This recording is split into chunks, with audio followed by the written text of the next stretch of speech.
தாய் தமிழ் உறவுகள் அனைவருக்கும் என்னுடைய அன்பும் வணக்கமும்.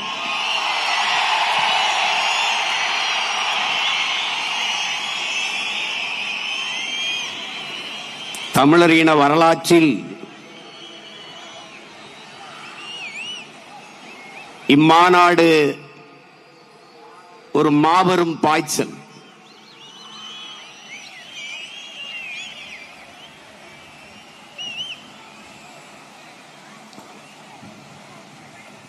தான்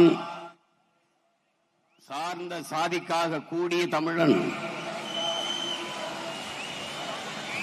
தான் சார்ந்த மதத்திற்காக கூடிய தமிழன்,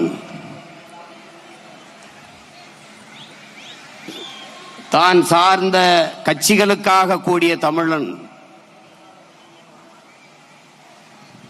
வணங்குகிற சாமிக்காக கூடிய தமிழன், முதலாக தான் பிறந்த தமிழர் என்கிற இனத்திற்காக கூடியிருக்கிறான் என்பது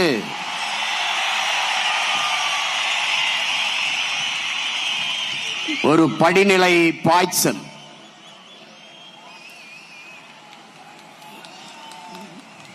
பேரன்பு கொண்டு நாங்கள் நேசிக்கின்ற எமது பெற்றோர்களே,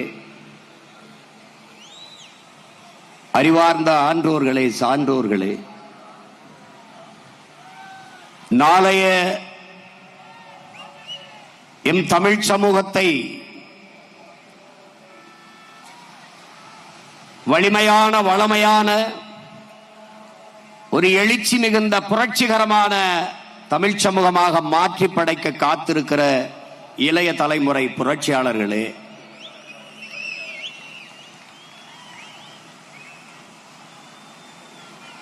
நாங்கள் யார்?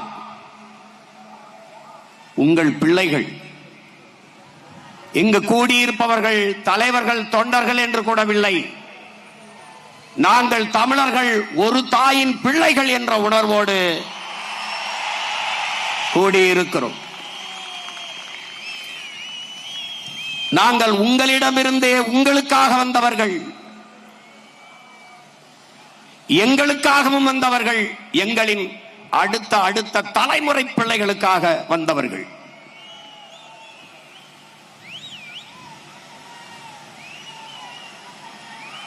எங்களின் அரசியல்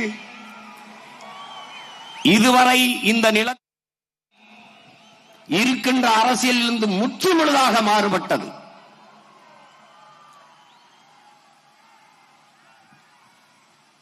அரசியல் என்பது ஒரு வாழ்வியல் என்ற புரிதலோடு இந்த களத்திற்கு வந்த பிள்ளைகள் நாங்கள். ஒரு மனிதனின் பிறப்பிலிருந்து இறப்பு வரை அனைத்தையும் தீர்மானிப்பது அரசு.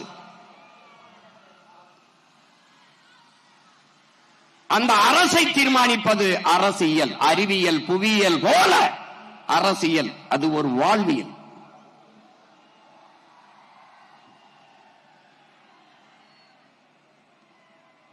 எமக்கான மூச்சுக்காற்றை நாங்களே சுவாசிப்பது போல, எமக்கான உணவை நாங்களே எடுத்து உண்பது போல, எமது உரிமையை, எமது விடுதலையை நாங்களே போராடி பெறுவது என்ற உயர்ந்த நோக்கோடு களத்திற்கு வந்த பிள்ளைகள் உங்கள் பிள்ளைகள்.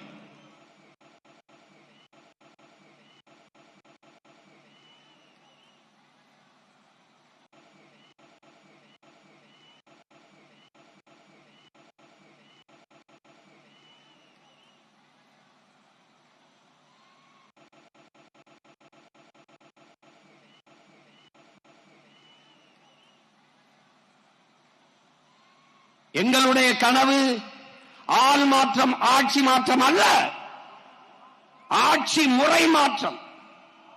அதனால்தான் அடிப்படை அமைப்பு அரசியல் மாற்றம் எங்கள் இலக்கு என்ற முழக்கத்தை முன்வைத்து களத்திலே நிற்கிறோம்.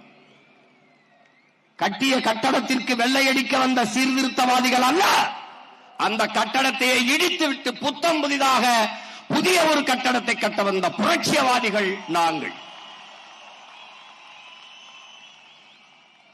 வெளிப்படையாகவே அநீதிகளால் கட்டமைக்கப்பட்ட சமூகத்தை தகர்த்து முற்றுமுழுதாக புதிய ஒரு சமூகம் படைப்பதுதான் புரட்சி என்கிறான் இளைய புரட்சியாளன் பகத்சிங். அப்படிப்பட்ட புதிய ஒரு சமூகம்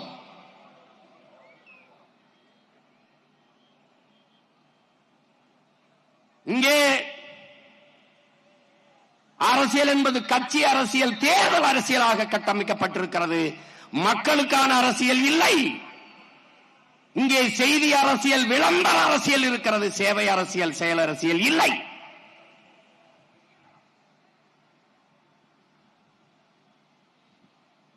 இங்கே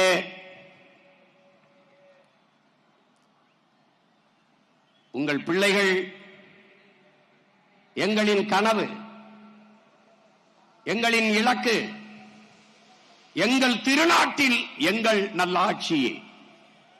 பசி, பஞ்சம், ஊழல், லஞ்சம், கொலை, கொள்ளை, சாதிய இழிவு, தீண்டாமை, அடக்குமுறை, ஒடுக்குமுறை, பெண்ணிய அடிமைத்தனம், பாலியல் வன்கொடுமை, வன கொள்ளை, மது, மத போதை, இது ஏதுமற்ற புதிய ஒரு தேசம் செய்வோம், மக்கள் புரட்சியால் அதை உறுதி செய்வோம் என்ற பெருங்கனவோடு களத்திற்கு வந்த பிள்ளைகள்.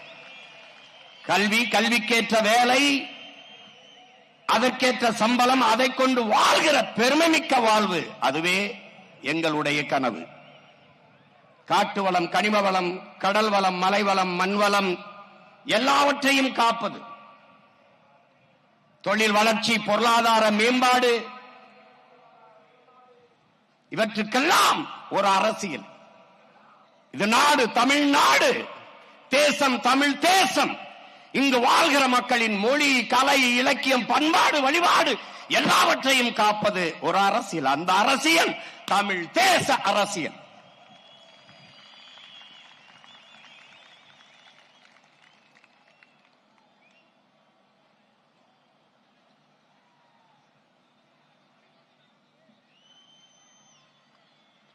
கொள்கை தெளிவு, குழப்பமில்லா முடிவு. அதனால்தான் உலக வரலாற்றிலே என் உடன் பிறந்தார்களே, பேரன்பு மிக்க பெற்றோர்களே, ஒரு அரசியல் இயக்கம் தொடர்ந்து தொடர்ந்து தொடர்ந்து தொடர்ந்து தனித்து தனித்து தனித்து நின்று வளர்ந்து வளர்ந்து வளர்ந்து வருகிறது என்றால் உலகில் நாம் தமிழர் கட்சியை தவிர வேற எந்த அரசியல் கட்சியும் இல்லை.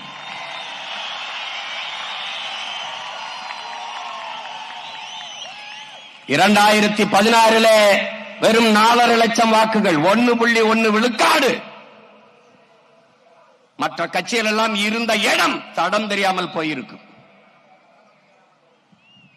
ஆனால் கொண்ட உறுதி, லட்சிய சுமை தொடர்ந்து தொடர்ந்து தொடர்ந்து அடுத்து அடுத்து தனித்து தனித்து நின்று எவரோடும் சமரசம் இல்லை. நின்ற எல்லா தேர்தலிலும் தோற்றோம். தோற்றதை போல இங்கே யாருக்காவது தோற்றவர்கள் போல தெரிகிறதா? இல்லை. மேலும் மேலும் அதே அதே அதே வெறியோடு அடிபட்ட புலியும் அடிமைப்பட்ட இனமும் எழுச்சி வரும்போது எவனும் எதிர் நிற்க முடியாது என்கிறார் ஐயா இறை என்பவர்கள். அப்படி அடிபட்ட புலி மட்டுமல்ல, அடிமைப்பட்ட இனமும் கூட எழுந்து நிற்கிறோம். 5வது முறையாக ஒரு அரசியல் கட்சி எந்த சமரசம் செய்து சீட்டுக்கும் நோட்டுக்கும் பேரம் பேசாது தனித்து நின்று தேர்தல் களத்திலே நிற்கிறது என்றால் அது இந்திய துணை கண்டத்திலே நாம் தமிழர் கட்சி மட்டும்தான்.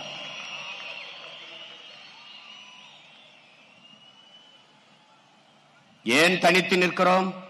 தனித்துவத்தோடு நிற்கிறோம், உயர்ந்த தத்துவத்தோடு நிற்கிறோம். அதனால் தனித்து நிற்கிறோம். இங்கே கூட்டணி என்பது வெறும் சீட்டணி, நோட்டணியாக மாறி இருக்கிறது. கொள்கை இல்லாத அரசியல் பாவம் என்கிறார் அண்ணல் காந்தியடிகள். கொள்கை இல்லாத அரசியல் வியாபாரம் என்கிறார் நம்முடைய தாத்தா தெய்வ திருமகன் முத்துராமலிங்க தேவர் அவர்கள். நாங்கள் வியாபாரம் செய்ய தயாராக இல்லை, அந்த பாவத்தையும் செய்ய தயாராக இல்லை. நாங்கள் செய்ய வந்தது வியாபாரம் அல்ல, எங்களுக்கு வேண்டியது அரசியல் விடுதலை.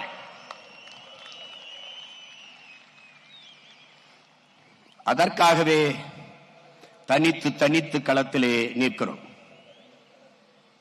எந்த துணிவில் நிற்கிறோம்? எங்களை பெற்றவர்கள், எங்கள் உடன் பிறந்தவர்கள் எங்களை கைவிட மாட்டார்கள் என்ற அசைக்க முடியாத நம்பிக்கையிலே நிற்கிறோம். எந்த மக்களிடமிருந்து எந்த மக்களுக்காக வந்ததோ அதே மக்களை நம்பி அவர்களுடனே களத்திலே நிற்கிறோம்.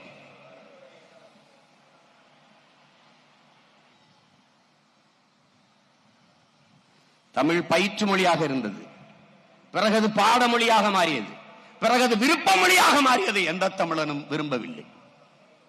என் தாய்மொழி கண்ணு முன்னாடி சிதைந்து அழிந்து போனது.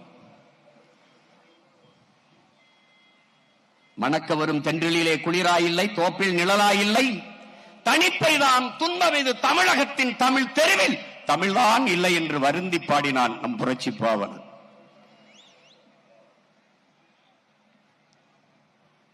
எங்கே இருக்கிறது? ஸ்ட்ரீட் இருக்கிறது, தெரு இல்லை, நிலச்சாலை இல்லை, அவென்யூ இருக்கிறது, விரிவு இல்லை, பிரிவு இல்லை, செக்டர், எக்ஸ்டென்ஷன். நாட்டில் இல்லை தமிழ், நாட்டில் வாழாத தமிழ் நாட்டில் எப்படி வாழும்? தொடர்ச்சியாக தொடர்ச்சியாக ஒரு நிமிடம், ஒரு நொடி, கொஞ்ச நேரம் கூட தமிழ் பேச என் இன சொந்தங்களுக்கு வரவில்லை. சரிபாதிக்கு மேலே ஆங்கிலம் கலந்து கலந்து தமிழர்களாக மாறிவிட்டார். 1800 ஆண்டுக்கு முன்னாடி தமிழோடு சமஸ்கிருதம் கலந்து கன்னடர்கள், 1600 தமிழோடு சமஸ்கிருதம் கலந்து தெலுங்கர்கள், 15ஆம் நூற்றாண்டிலே தமிழோடு சமஸ்கிருதம் கலந்து மலையாளிகள், பிறகு துளு. இப்படி கலந்து கலந்து நம் தாய்மொழியை பேசி பேசி பல மொழிவெளி தேசியனங்களாக பிரிந்து சென்று விட்டோம். இப்போது இங்கே தமிழர்கள் இல்லை, நாம் தமிழர்கள். அப்ப இந்த நிலையில் சிதைந்த அழிந்து கொண்டிருக்கிற என் தாய்மொழியை மீட்டுருவாக்கம் செய்து மறுபடியும் என் இனத்தை உயிர்ப்பிக்க வேண்டிய கடமை இங்கே கூடியிருக்கிற ஒவ்வொரு மாண தமிழ் பிள்ளைக்கும் இருக்கிறது.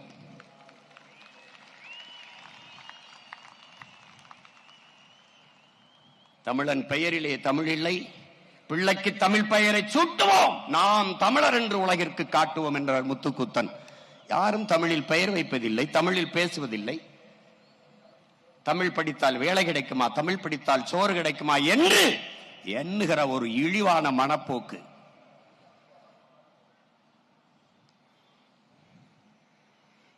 தேவாரம், திருவாசகம், திருப்புகழ், திருமுருகாற்றுப்படைத்த தெய்வ தமிழ் செத்து போனது.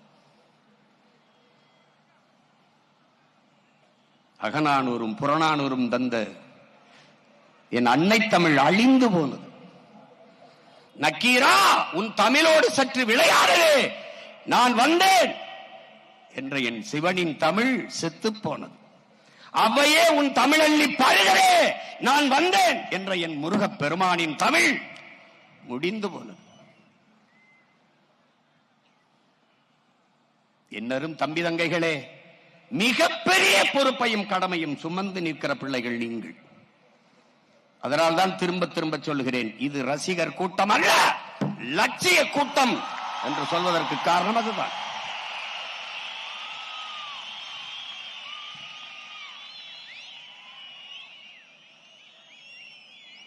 திரை கவர்ச்சியா, இன எழுச்சியா?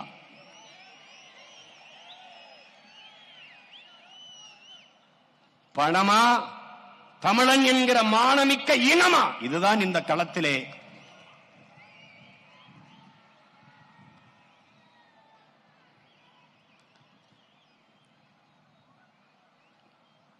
அறிவார்ந்த தமிழ் சமூக தம்பி தங்கைகளே, என்னரும் சொந்தங்களே, தமிழ் மீட்சியே தமிழர் எழுச்சி என்கிறார் நம்முடைய தாத்தா மொழி ஞாயிறு தேவநேய பாவாணர் அவர்கள். தமிழ் மீட்சியுற வேண்டும், தமிழர் எழுச்சியுற வேண்டும். அப்படி என்றால் தமிழன் ஆளும்போதுதான் தமிழ் மீளும். அதற்காகத்தான் நாம் தனித்த ஒரு பாதையை போட்டு தமிழர் தேச அரசியலை கட்டி எழுப்பி தொடர்ந்து தொடர்ந்து பயணித்துக் கொண்டிருக்கிறோம். தமிழுக்கு அமுதென்று பேர், அந்த தமிழ் இன்பத்தமிழ் எங்கள் உயிருக்கு நேர் என்கிறான் நம்முடைய புரட்சி பாவலர். யாம் அறிந்த மொழிகளிலே தமிழ் மொழி போல் இனிதானது எங்கும் காணோம் என்கிறான் நம்முடைய பாட்டன் பெரும்பாவலன் பாரதி. அதேதான் திருப்பி அவனுக்கு சொல்கிறோம், ஆம் பாரதி, எங்கேயும் காணோம். தாயை தொலைத்த பிள்ளைகள். உலகில் எல்லாரும் அவனவன் தாய்மொழியில் பேசிக் கொண்டிருக்கிறான். நாம் அந்த மொழிகளின் தாய்மொழியில் பேசிக் கொண்டிருக்கிறோம். அந்த திமிர், அந்த பெருமிதம், ஆகச் சிறந்த இலக்கிய வளமையை கொண்ட ஒரு மொழி தமிழ். நன்கு கட்டமைக்கப்பட்ட உலக மொழிகளில் முதன்மையான மொழி தமிழ். சீர், சந்தம், யாப்பு, அசை, தொடை என்று நன்கு கட்டமைக்கப்பட்ட மொழி தமிழ். ஆங்கிலம் இறைமகன் இயேசு பிறந்த 500 ஆண்டுகளுக்கு பிறகு வந்தது ஆங்கிலம். ஆனால் 5000 ஆண்டுகளுக்கு முன்பே தமிழரின் தொன்மை இலக்கண நூலான தொல்காப்பியம் இருக்கிறது என்றால் எவ்வளவு தொன்மையான ஒரு மொழியின் பிள்ளைகள் நாம் என்பதை அறிவு சமூகம் அறிய வேண்டும். அடுத்தவன் மொழி அறிவென்று கருதி என் அன்னை தமிழை அழிய கொடுத்தோம். அடுத்தவன் மொழி எப்படி எனக்கு அறிவாகும்? இந்த கேள்வி ஏன் இவரிடத்திலும் எழவில்லை? ஆங்கிலம் ஒரு மொழி, அது எப்படி அறிவாகும்? எப்படி அறிவாகும்?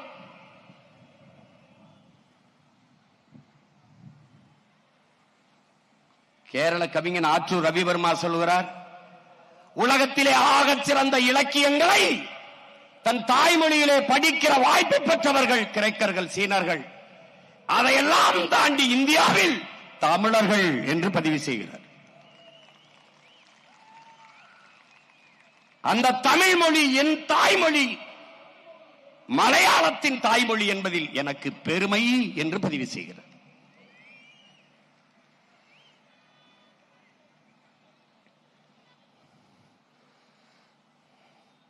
பைபிள் இந்து, பைபிள் கிறிஸ்தவர்களுக்கு, திருக்குரான் இஸ்லாமிய மக்களுக்கு, பகவத்கீதை இந்து மக்களுக்கு, ஒவ்வொருவரும் மாறி மாறி இந்த வேத நூல்களை, இந்த புனித நூல்களை படிப்பதில்லை.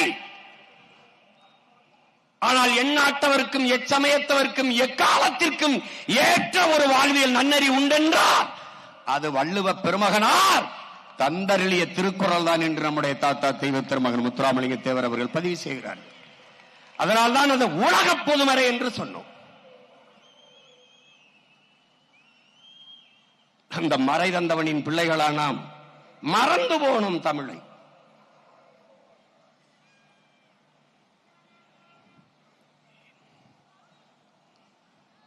ஒரு பேரெழுச்சி கொண்டு தமிழ் சமூகம் எழுகிற காலம் இது. நாம் இவர்களை பார்த்து அரசியல் செய்ய வரவில்லை.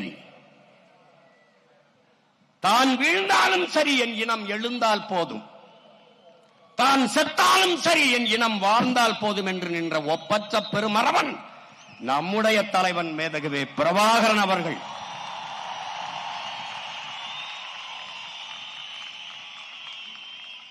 அவன் மொழியே கீதை, அவன் வழியே பாதை என்ற முடிவோடு களத்திலே வந்தோம். அருமை பெருமக்களே, நமது ஆதி முன்னோன் முருக பெரும்பாட்டன் வேலேந்தி களத்திலே பாய்ந்தான். அவன் பின்னவன் அரசனுக்கு அரசன் அருண்மொழி சோழன் வாழேந்தி களத்திலே பாய்ந்தான். அவன் பேரன் பிரபாகரன் என்ற பெருமரவன் துவக்கேந்தி களத்திலே பாய்ந்தான். அவன் பிள்ளைகள் சீமானும் அவன் உடன் பிறந்தார்களும் அறிவாயுதம் ஏந்தி அரசியல் களத்திலே பாய்கிறோம். காலம்தான் நமக்கு வெவ்வேறு காலகட்டங்களில் வெவ்வேறு கல்விகளை கையளித்தது. ஆனால் இலக்கு ஒன்றுதான், நம் இனத்தின் விடுதலை.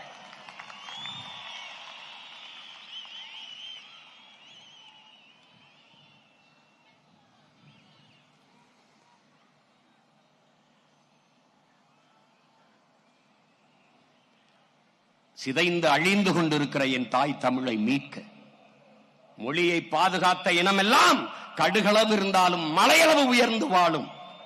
மொழியை அழிய கொடுத்த இனம் மலையளவு இருந்தாலும் கடுகளவு சிரித்து வீழும் என்கிறார்கள். நாம் வீழ்ந்து விட்டோம், எழ வேண்டும். அதற்காகத்தான் இந்த கூட்டம்.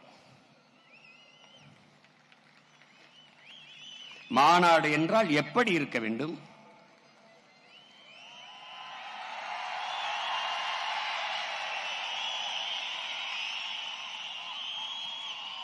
ஏன் பிரபாகரன் என்ற பெருந்தலைவனின் அரசியல் புரட்சி படை, சீருடை அணியாது கைவி ஏந்தாத கருத்தியல் புரட்சியாளர்கள் இந்த களத்திலே கூடியிருக்கிறார்கள்.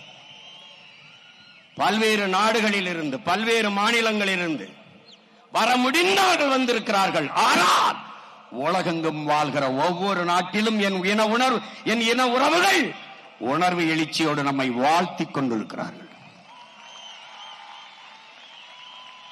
உங்களுக்கு முன்னால் நிற்கிற இந்த மகன் உங்களுக்கு மட்டுமல்ல, உலகெங்கும் பரவி வாழக்கூடிய இன்னுயிர் சொந்தங்கள் ஒவ்வொருவருக்காகவும் பேசிக் கொண்டிருக்கிறேன்.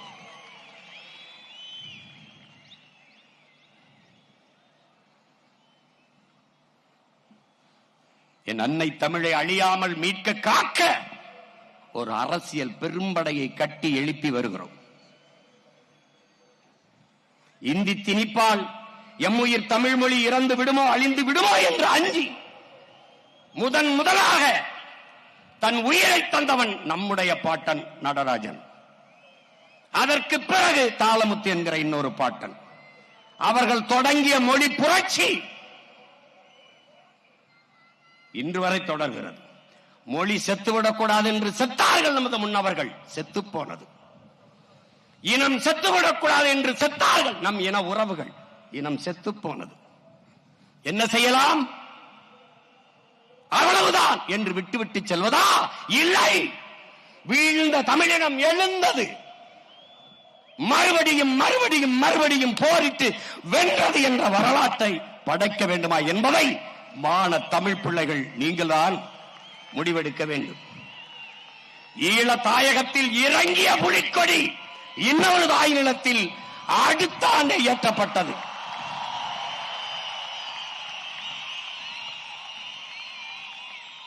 விழுவோம் விதையாய், எழுவோம் விடுதலையாய் என்ற லட்சிய முழக்கத்தை முன்வைத்து களத்திலே நிற்கிற பிள்ளைகள் நாம் தமிழர் பிள்ளைகள்.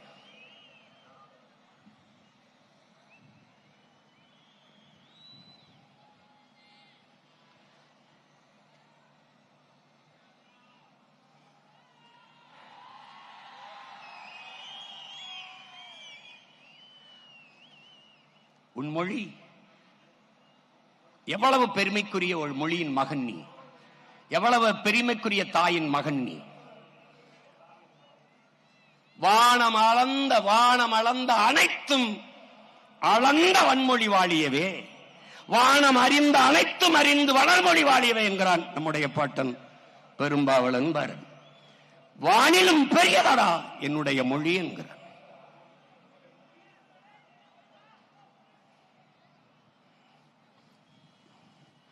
அந்த மொழியை, என் அன்னை மொழியை அழிய விடலாமா என்கிற துடிப்போடும் தவிப்போடும் தான் மீட்க காக்க களத்திற்கு வந்த பிள்ளைகள் நாம் தமிழர் பிள்ளைகள்.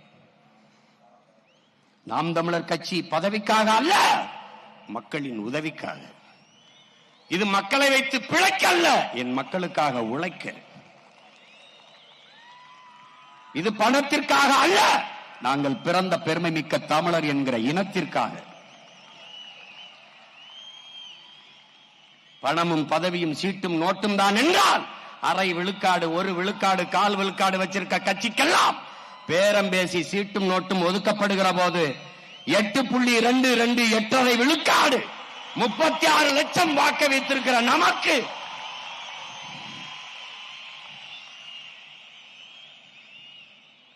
பணமா? மாண்புமிக்க நான் பிறந்த தமிழர் என்கிற இனமா? அதுதான் நமக்கு முன்னாடி நிற்பது. வரலாற்றில் புறக்கணிக்கப்பட்ட இனத்தின் பிள்ளைகள் நாம், மறக்கடிக்கப்பட்ட இனத்தின் பிள்ளைகள். வரலாறு தான் ஒவ்வொரு இனத்திற்கும் வழிகாட்டும். அதனால்தான் நம்முடைய தலைவர் வரலாறு எனது வழிகாட்டி என்கிறார். என் இன வரலாறு தெரியாதவன் நம்மை வழிநடத்த முடியாது. நம்ம ஒரு கோட்பாட்டை, ஒரு தத்துவ நிலைப்பாட்டை ஏற்றுக்கொண்டிருக்கும். என் உடன் பிறந்தவனே, தகப்பன் என்பவன் நம்மை பெற்றவனாக இருக்க வேண்டும். தலைவன் என்பவன் நம் ரத்தவனாக இருக்க வேண்டும். நம் மொழி புரியாதவன் நமக்கு இறைவனாக இருக்க முடியாது. நம் வழி உணராதவன் நமக்கு தலைவனாக இருக்க முடியாது. நம்மின வரலாறு தெரியாதவன் நமக்கு வழிகாட்ட முடியாது. இது நம்ம கோட்பாடு.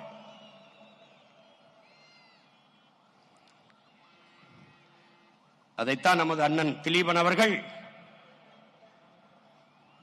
உண்ணா நோம்பிருந்து உயிர் நீத்த அந்த ஈக மறவன் என்னின வரலாறு தெரியாதவன், என்னை ஆள்வதற்கு தகுதியற்றவன், அருகதையற்றவன் என்கிறார்.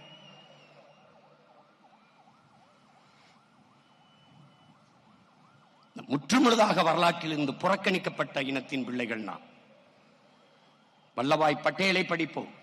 நம்முடைய அருமை பாட்டன் செக்கிழுத்த செம்மல் வ.உ.சியை படிக்க மாட்டோம், வாய்ப்பில்லை. வீர பெண் என்றால் சான்சி ராணி, நம்முடைய வீர பெரும்பாட்டி மானமரத்தி வேலு நாச்சியாரை படிக்க வாய்ப்பில்லை. வீர பெரும்பாட்டன் தீரன் சின்னமலையோ, பூலித்தேவனையோ, மருதுபாண்டியரையோ, அழகுமுத்துக்கோனையோ, சுந்தரலிங்கத்தையோ, வெள்ளையத்தேவனையோ படிக்க வாய்ப்பில்லை. பெரும்பிடுகு முத்தரையரையோ, பண்டார வன்னியரையோ படிக்க வாய்ப்பில்லை. வரலாறு தெரியாதவன் மீள எழ முடியாது. அதனால்தான் வரலாற்றில் தெளிவு வராத எந்த இனமும் எழுச்சி பெற முடியாது என்கிறார் புரட்சியாளர் லெனின். வரலாற்றை படிக்காதவன் வரலாற்றை படைக்க முடியாது என்கிறார் அண்ணல் அம்பேத்கர். என் அன்பு பிள்ளைகளே, விழிப்புணர்வு தான் விடுதலையின் முதல் படி என்கிறார் நம்முடைய தலைவர். அந்த விழிப்புணர்வு தான் மாற்றத்திற்கான முதல் படி. என்ன விழிப்புணர்வு? இலவசம், அரிசி இலவசம், பருப்பு இலவசம், வேட்டி இலவசம், எல்லாம் இலவசம். ஆறுதலால் காயங்கள் ஆறுவதில்லை, அழுவதனால் எதையும் அடைய முடியாது, தூறல்களால் பயிர்கள் விளையாது. என் தேசத்தை நாசமாக்கிய ஒரே சொல் இலவசம் என்கிறார் தவ திரு குன்றக்குடி அடிகளார் அவர்கள். இலவசம். 1000 ரூபாய் அம்மாவுக்கு, 1000 ரூபாய் தங்கைக்கு, புதுமை பெண், 1000 ரூபாய் தம்பிகளுக்கு, தமிழ் மகன். இந்த இலவசத்தில் 6800 கோடி இந்த பொங்கலுக்கு கொடுத்த 3000 ரூபாயில் இப்போது கொடுக்கிற இந்த கோடை விடுமுறைக்கு சேர்த்து கை செலவுக்கு சேர்த்து கொடுத்த 5000, அதிலே 6800, 15000 கோடியை இவர்கள் இழக்கிறார்கள். அறிவு சமூகம் இதை சிந்திச்சு பார்க்கணும். இலவசத்தில் இழக்கிற பணத்தை எங்கிருந்து எடுப்பார்கள்? அதான் கேள்வி. இந்த கேள்வி எழுகிற இடத்தில் மாற்றத்திற்கான சிந்தனை, விழிப்புணர்வு. நீங்கள் யார்? பெரிய சோழ பரம்பரையா சொத்த வித்து எங்களுக்கு இலவசம் கொடுக்கிறீர்கள் என்ற கேள்வி எழுமானால் நீ விழிப்புணர்வு பெற்றுவிட்டாய். படிக்க போகிற போது தங்கைக்கு மாதத்திற்கு 1000, 3 ஆண்டுகள் படித்து முடித்து விட்டால் 1000 ரூபாய் வராது. அப்ப என்ன செய்யலாம்? என்ன செய்யலாம்? அவளுக்கு படிப்புக்கேற்ற வேலை, வேலைக்கேற்ற சம்பளம், அதை உறுதி செய்வதுதான் நல்ல ஆட்சி முறை. அந்த ஆட்சியை உருவாக்கத்தான் இவ்வளவு பேரும் நாங்க இங்கே நாம் கூடியிருக்கிறோம் என்பதை புரிந்து கொள்ள வேண்டும்.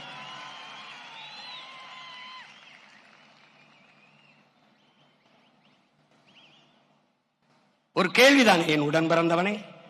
ஆண்டுக்கு சாராயம் வித்து டாஸ்மார்க் வியாபாரம் 50,000 கோடி, பால் 1,50,000 கோடி. இது பால் பொருளாதாரம், இது சாராய பொருளாதாரம். இது உயிரை எடுக்கும், இது உயிரை கொடுக்கும். எந்த பக்கம் நிற்பது?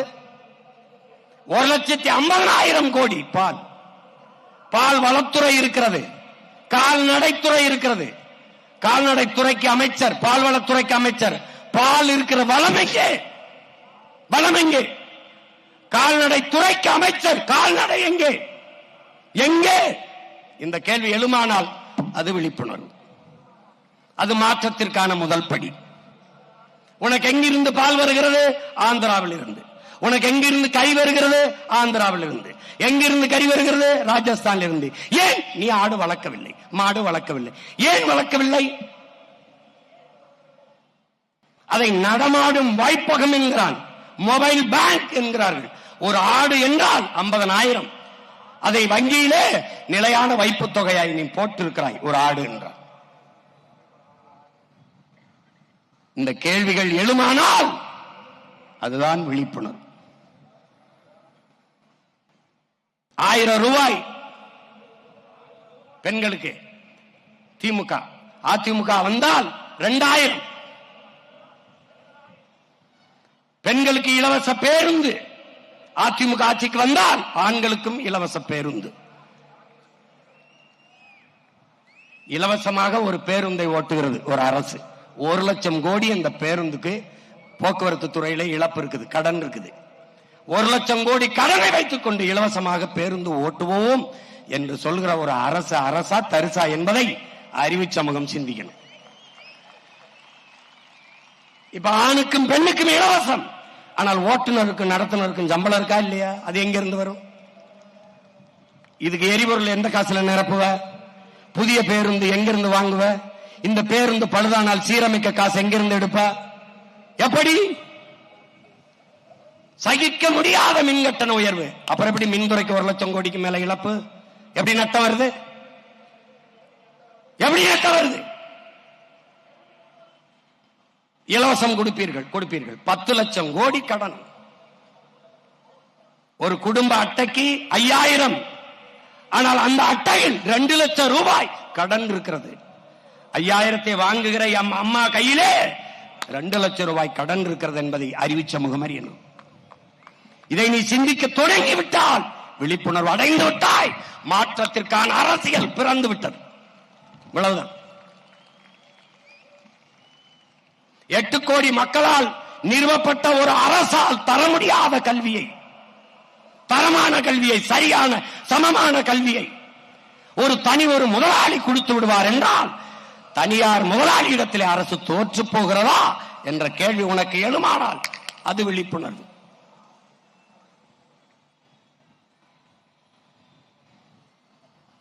தனியார் முதலாளிதான் அப்பலோ, எம்ஜி ராமச்சந்திரா, காவிரி, இந்த மருத்துவமனை தான் மருத்துவத்தை தரமாக கொடுக்க முடியும் என்றால் அரசு என்ன செய்கிறது?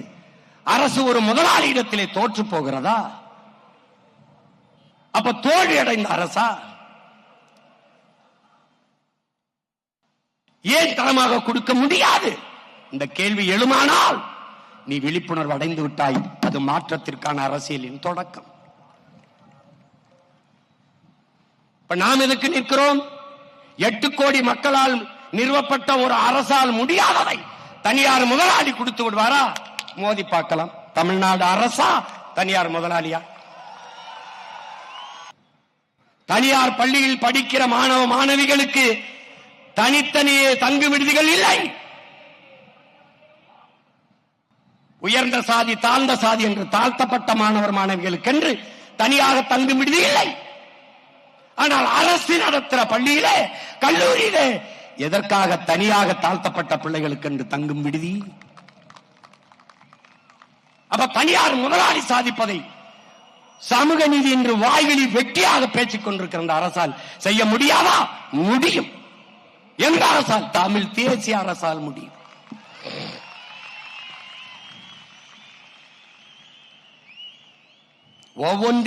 ஒவ்வொன்றிலும் நாம் பேசும்போது இலவசத்தும் வளர்ச்சி திட்டம் அல்ல, வீழ்ச்சி திட்டம். இலவசத்தில் இழக்கிற பணத்தை எங்கிருந்து எடுப்பீர்கள் என்ற கேள்வியை நாம் கேட்கும்போது சிரித்தார்கள். இன்று நாட்டின் உயர்ந்த நீதிமன்றத்தில் இருந்து நீதிபதி அவர்கள் கேட்கும்போது வாய்மூடி நிற்கிறார்கள். என் அருமை உடன் பிறந்தவனே, நீ கடன் வாங்க போனால் கடன் கொடுக்கிறவன் என்ன கேட்பான்? ஈடு கேட்பான். எதை அடமானம் வைக்கிறாய்? வீட்டையா, நிலத்தையா? எதை அடமானம் வைக்கிறாய் என்று கேட்பான். இல்ல தங்கத்தையா, எதை அடமானம் வைக்கிறாய் என்று கேட்பான். ஒரு 10 லட்சம் ரூபாய் கடன் கேட்டு போனி என்றால், வீடு, இந்த வீட்டை வைத்துக் கொண்டு, இந்த பத்திரத்தை வைத்துக் கொண்டு எனக்கு கடன் கொடுங்கள், அப்படிதான் நீ பெற முடியும். 196 லட்சம் கோடி கடன் பெற்றிருக்கிறது இந்திய ஒன்றிய அரசு. தமிழ்நாடு 10 லட்சம் கோடிக்கு மேலே கடன் பெற்றிருக்கிறது. எதை வைத்து கடன் பெற்றிருப்பார்கள்? எதை வைத்து? மக்களின் வளத்தை, மண்ணின் வளத்தை. மக்கள் வளம் என்ன? வரி. மண்ணின் வளம் என்ன? மீத்தேன், ஈத்தேன், ஹைட்ரோ கார்பன், நிலக்கரி. மணப்பெண்ணின் பிரத்யேகமான திருமணம்